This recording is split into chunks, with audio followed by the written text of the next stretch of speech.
विज्ञान शब्द का जो कि है संधि विच्छेद, वो है विधन ज्ञान अर्थात विशेष ज्ञान अर्थात विशेष ज्ञान। और देखिए, और किसी भी शब्द के सुव्यवस्थित ज्ञान को विज्ञान कहते हैं।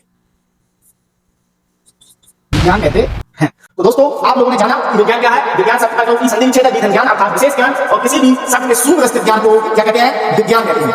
और जो हमारा साइंस है वो इंग्लिश का शब्द है, हिंदी में रूपांतरित किया गया है। ये साइंस जो कि है साइंटिका से मिलकर बना है, और साइंटिका का मतलब है जानना, किसी भी शब्द के क्रमबद्ध व्यवस्थित को जानना, और उसी को हम विज्ञान कहते हैं।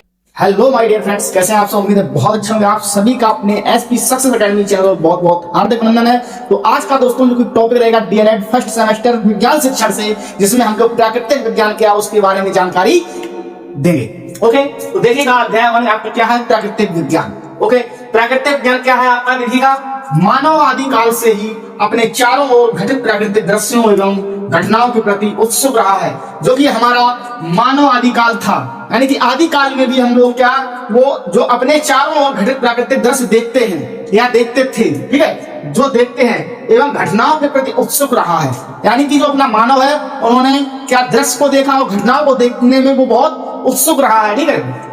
और एग्जाम्पल के रूप में हम यहाँ जानेंगे, वर्षा के बाद इंद्रधनुष का दिखना, बादल में बिजली का चमकना, आकाश का नीला दिखाई देना, तारों का टिमटिमाना। जब आप छोटे थे, सोचिएगा जब आप छोटे हो और आप अपने पिता से शाम को लेटे हो, पिता से क्वेश्चन क्या कर रहे हो कि पिताजी वर्षा के बाद ही इंद्रधनुष क्यों दिखता है? जो हमको ये रेनबो दिखता है 7 रंगों का होता है, ये इंद्रधनुष उसी को बोलते हैं। जब वर्षा होती है, कभी कभी आपने देखा होगा कि इंद्रधनुष आपको दिखता है, तो ये वर्षा के बाद ही क्यों दिखता है? आप अपने बड़ों से ही क्वेश्चन करेंगे, है ना, क्योंकि आप छोटे से क्वेश्चन क्यों नहीं कर, जब आप खुद छोटे हो, आपको खुद नहीं पता है, तो इसीलिए तो बड़ों से क्वेश्चन करोगे ना।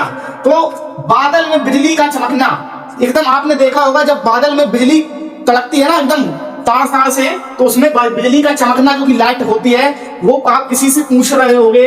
आकाश का नीला दिखाई देना, आकाश नीला ही क्यों है, आकाश नीला ही क्यों दिखाई देता है? तारों का टिमटिमाना, यानी कि जो तारे आप रात शाम को देखते हो वो टिमटिमाते क्यों हैं? आपने देखा होगा कुछ हल्की लाइट कम होती है, बढ़ती है, कम होती है, बढ़ती है। ओके, यही क्वेश्चन आप करते हो किससे?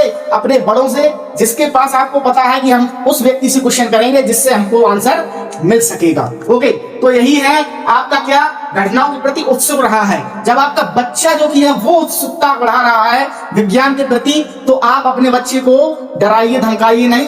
अगर आता है तो बता दीजिए, लेकिन बताना सही, और नहीं आता है तो बोल दीजिए बेटा मुझको नहीं पता है, हम आपको कल बताएंगे। कल कह दोगे तो कल बताना जरूर, नहीं तो वो आपसे पूछेगा ही नहीं कभी, क्योंकि वो जान जाएगा आपका बच्चा कि हमारे पिता, हमारे पेरेंट्स कल कल कहते हुए हमको कुछ नहीं बताते। ओके, आगे देखिएगा, आदि घटनाओं को जानने के लिए अपनी बुद्धि एवं तर्कपूर्ण अनुमान के साथ साथ प्रयोग भी करता था। देखिए, अभी मैंने यही बात आपको बताई है। उनके आधार पर यह सुनिश्चित किया कि हर घटना किसी प्राकृतिक नियम के अनुसार होती है। इन्हीं नियमों से ली गई जानकारी को प्राकृतिक विज्ञान कहते हैं। जो कि ये नियम है, ये क्यों होते हैं? क्योंकि ये प्राकृतिक नियम के अनुसार घटना होती है। ये घटनाएं जो होती है, प्राकृतिक कुछ नियम है, उनके अनुसार ये घटना होती है दोस्तों। इन्हीं नियमों से ली गई जानकारी को प्राकृतिक विज्ञान कहते हैं। तो विज्ञान की कुछ विषय वस्तु भी हैं, जो कि विज्ञान की विषय वस्तु है, वो देख लेते हैं। और उसको देखने से पहले दोस्तों, यदि चैनल पर नए हो तो चैनल को सब्सक्राइब जरूर कर लेना, क्योंकि डीएलएड से आज आपका पहला टॉपिक, पहला अध्याय रहा, और आपको प्रत्येक टॉपिक आपको क्लियर कराया जाएगा फर्स्ट सेमेस्टर डीएलएड से, विज्ञान शिक्षण से। तो देखिएगा, आप विज्ञान की विषय वस्तु के बारे में देख लीजिएगा। देखिएगा दोस्तों, विज्ञान की विषय वस्तुएं क्या है। विज्ञान में प्रकृति का अध्ययन किया जाता है और विश्व में जो कुछ भी द्रव्य व ऊर्जा से निर्मित है। देखिएगा, विज्ञान में क्या है, किसका अध्ययन किया जाता है? प्रकृति का अध्ययन किया जाता है। और विश्व में जो कुछ भी द्रव्य व ऊर्जा निर्मित है, यानी किसी भी वस्तु में द्रव्य है या ऊर्जा निर्मित है, वह सब प्रकृति का ही भाग है। ये आप स्पष्ट रूप से समझ चुके होंगे। किसी भी वस्तु हो या कहीं भी कोई भी कार्य हो रहा हो जिसमें द्रव्य और ऊर्जा का उपयोग किया गया है, यानी द्रव्य और ऊर्जा निर्मित है, तो उसमें क्या है, प्रकृति का ही भाग है। यहाँ तक कि अंतरिक्ष एवं काल, जो कि अंतरिक्ष है, और काल यानी कि समय, यह भी प्रकृति का ही भाग है। वास्तविक ज्ञान प्राप्त करने के लिए वैज्ञानिक विधि का प्रयोग किया जाता है, जो कि आपको सही ज्ञान यानी जो कि वास्तविक ज्ञान है यानी सही ज्ञान लेना है, तो पूरी जानकारी लेना है, तो उसमें भी क्या विज्ञान का ही वास्तविक ज्ञान प्राप्त करने के लिए हमें विज्ञान का ही क्या करना होता है, प्रयोग किया जाता है। एग्जाम्पल में देखिएगा प्रेक्षण और यानी इसको बोलते हैं ऑब्जर्वेशन, ठीक है। नंबर 2 समस्या की पहचान, परिकल्पना परीक्षण, 4 प्रायोगिक परीक्षण, 5 सिद्धांत का निर्माण।